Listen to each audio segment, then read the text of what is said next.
So, it's Christmas time once again, and we've been able to enjoy a brand new set of specials from Doctor Who, which I have not seen yet because I don't have a TV license, but I thought it was fitting to talk about the previous Doctor Who Christmas specials. So since we've got a lot to get into, I'll establish right now that I'm only talking about Christmas episodes that were specifically made as episodes for Christmas. Episodes that happened to come out around Christmas but had nothing to do with Christmas, or the New Year specials, I'm not talking about those, only Christmas specific ones. Okay, let's go. So the first one we had was the Christmas Invasion, which is technically the first episode of Series 2 and the first David Tennant episode. And it's a pretty good episode, actually. It was a very interesting way of wrapping David Tennant into the role, and a good way to get us to like him as the 10th Doctor. Granted, the over-bombastic heroic elements that they play into at the end are a little bit overdone, but David Tennant's one of those actors that can kind of pull that off, and to be fair, this was the first time they did it with his character, so it hadn't quite gotten old yet. But interestingly, this episode has the Doctor in it not that much, because he's suffering from the regeneration trauma, so he spends most of the episode passed out, and it focuses on Rose, Mickey, and Rose's mum, which was actually quite an interesting way of doing it. They basically have to figure out how to sort out the situation, because of course there's some kind of situation going on, as well as the fact that Harriet Jones, a character that we saw in an episode in the previous series, has now got a much more expanded role, and has also in a way become the protagonist of this particular episode. And she also does a really good job as well. As a first attempt at a Christmas special, and also being the first episode to deal with a post-regeneration episode, I actually thought it was a pretty good attempt, and definitely set the bar well for future serials. And it didn't quite pull that off with the next one. The next one was The Voyage of the Damned, which for the longest time had the reputation of being the worst Christmas special of the lot. I think that might have changed in recent years, but yeah, this is definitely not as interesting as the previous one. And it definitely has an interesting premise, the Doctor being on a spacefaring version of the Titanic. Not as interesting as him being on the actual Titanic, but still, this is actually a really clever idea. And yeah, it's just very boring. It's basically just a sci-fi recreation of the Poseidon adventure, and not a very good one at that. Most of the characters are rather boring and forgettable, particularly Kylie Minogue, who I've seen do well in other things as an actress, and here she just has nothing to work with. It's also got a weirdly dark and slightly disturbing tone as well. It just feels rather uncomfortable to watch, and I especially felt that back when I watched this when I was a kid. I'll give it credit that the design work of the actual ship and the angel robots are kind of okay, and it does have a bit of a sweet ending. But yeah, this was not a very good episode. The next one, on the other hand, definitely picked it back up a little bit more with The Next Doctor, which, despite the title, no, this has nothing to do with regeneration, but it was actually a pretty good bait and switch, in a very clever and actually quite funny way. I won't give away what the actual reveal is, but you do go along at least half of the first part of the episode thinking, is this guy a Next Doctor or isn't he?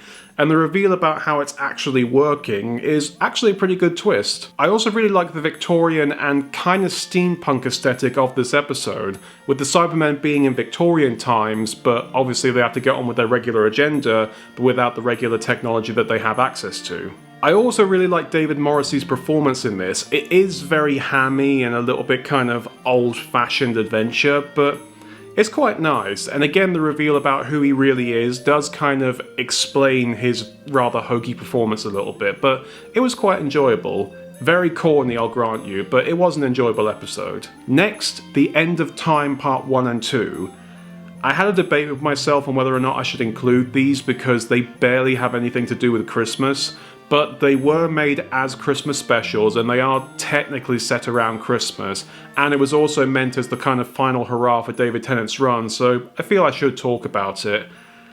But to be honest, there's not a whole lot to talk about. Like I said, this was made as the final hurrah for David Tennant, so it's definitely got a lot of drama, a lot of nuance, and a little bit of a melodrama element in there, so it definitely tries to make you feel for David Tennant, but it just feels like it's really going over the top with making you feel, you must feel sad, he is going now.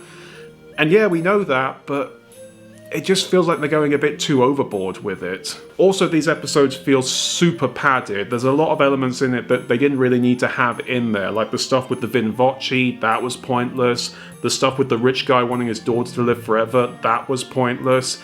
And yeah, there's just a lot of stuff in there that didn't work, like the bait and switch of Donna seemingly remembering her memory, which was just a total fake out. That was also pointless. They could have completely cut that out, they would have missed anything. But one thing I will give credit for are John Sim and the great Bernard Cribbins, who are really doing their best with these performances.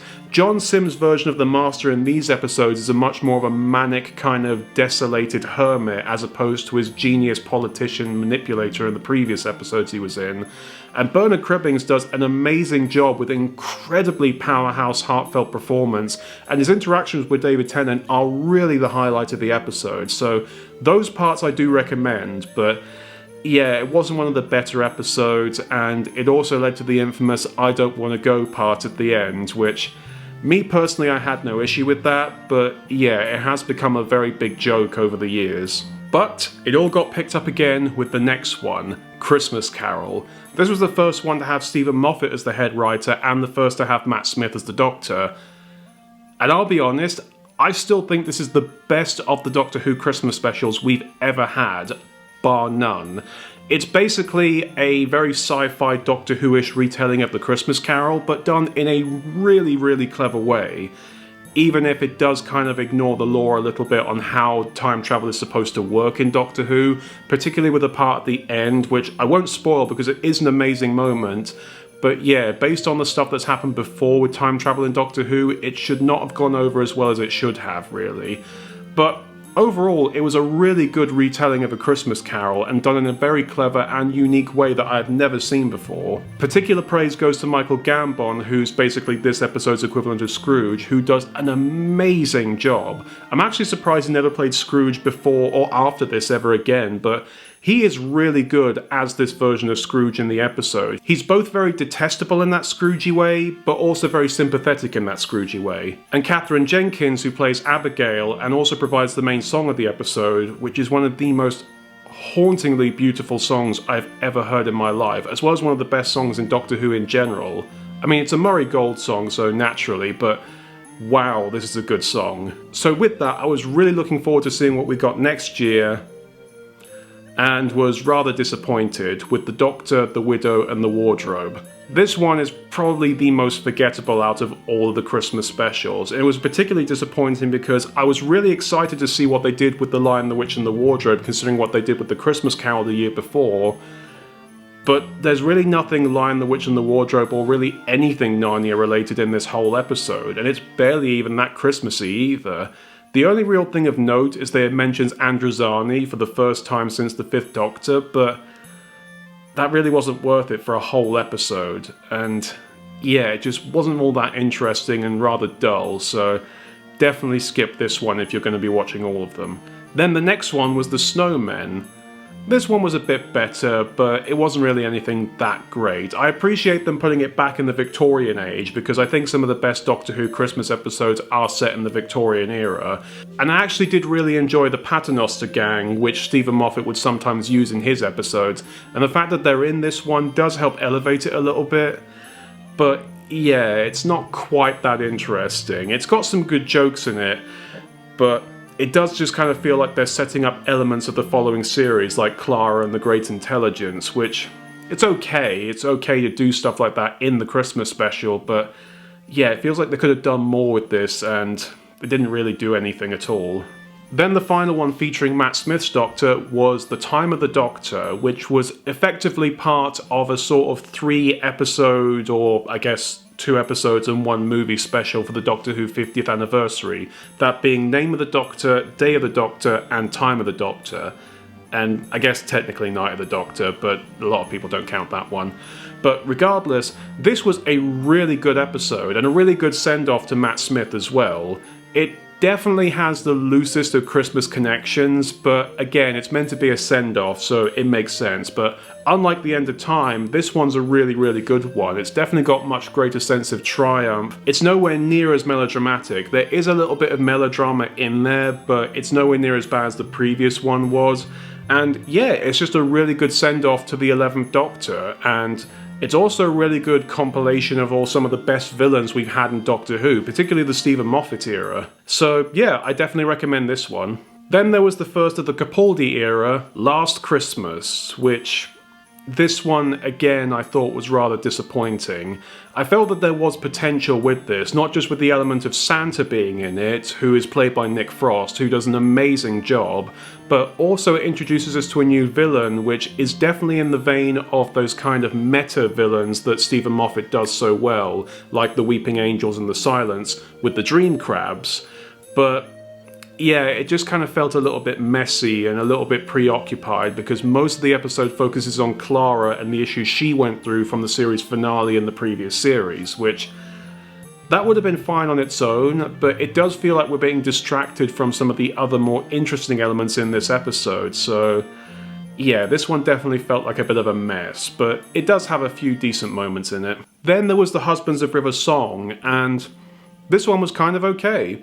It effectively functions as a farewell to the River Song character, and in that regard they did a pretty good job. It's also one of the funnier of the Stephen Moffat Christmas specials with Matt Lucas and Greg Davis in their particular roles. They were actually really fun to watch, so I really appreciate them for that. But yeah, nothing too much to write home about, but I thought it was a pretty good episode. Then there was the return of Dr. Mysterio, and wow, this was a weird one. It doesn't even feel like a Christmas episode, it feels more like a backdoor showreel for Stephen Moffat to send to Marvel Studios so he can direct a movie for them in the future. Which, evidently that didn't work if that was the case, but yeah, this just feels like a really strange thing that's not even really Doctor Who. It just kind of feels like a weird superhero story that happens to have the Doctor in it, who doesn't actually do much throughout the actual episode. I can appreciate it for being something a bit different, and it is definitely very creative, but yeah, besides the Doctor, the Widow and the Wardrobe, this is also probably the most forgettable of the Christmas specials. And then finally we had Twice Upon a Time, and this was also a really good one. This is also a send-off to Peter Capaldi, but also being a tribute to Doctor Who in general, with him meeting up with the first Doctor, this time played by David Bradley, since of course William Hartnell has been dead for like, what, 30 years now? As well as also being a tribute to another beloved character in the franchise who, I won't say who it is because it's a big spoiler, but it was a really, really lovely tribute, as well as also kind of being a farewell to Bill Potts, the companion of the previous series. And unlike Last Christmas, where it felt like there were too many things kind of crammed into it and it all just became a bit of a mess, this one was actually balanced out really, really well, and it was a really fun episode.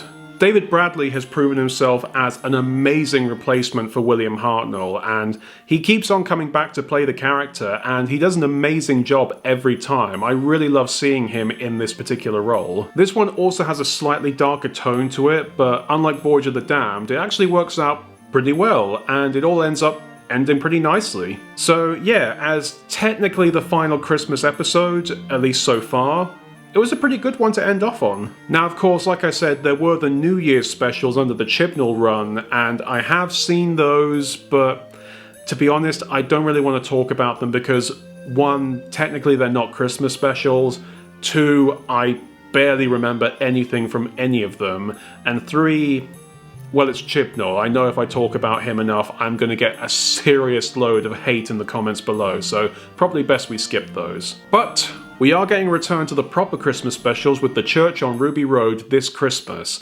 And it's also interesting because it's the first Christmas special since the very first one to also be the first story for a new Doctor, so that'll be pretty cool to see. Like I said, I still haven't seen any of the new episodes yet, and I'm probably not going to see them until probably around Christmas when I'm staying with my parents because they have a TV license and I don't.